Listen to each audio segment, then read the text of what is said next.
Online video ગેમની નાના બાળકો પર કેટલી અસર પડે છે આજે આ વિડીયોમાં તેની વાત કરવી છે। અમરેલીના મોટા મુંજિયાસર ગામની પ્રાથમિક શાળામાં 40 જેટલા બાળકો કે જે લોકોએ રમતમાં હાથમાં બ્લેડ મારી દીધેલી છે। જ્યારે શાળાને સવાલ પૂછવામાં આવ્યો ત્યારે શાળાએ કહ્યું કે આ અમારી જવાબદારી નથી। બાળકોએ ચેલેન્જ રાખી હતી, જે ટ્રુથ એન્ડ ડેર વાળી ગેમ હોય છે એ ગેમ બાળકો રમતા હોય તેવું લાગી રહ્યું છે।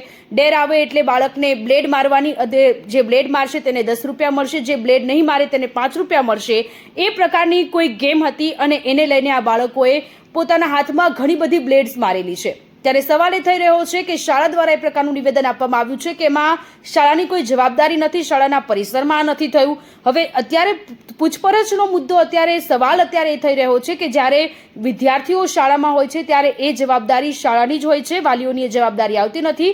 શાળાઓ આવી રીતે પોતાના હાથ અદ્ધર ન કરી શકે। આ સાથે વાલીઓને પણ એ બાબતનું ધ્યાન રાખવાની ખૂબ જ જરૂરી છે કે જ્યારે પણ બાળક ઘરે આવતું હોય છે ત્યારે તેનો મૂડ કેવો છે, તેની સાથે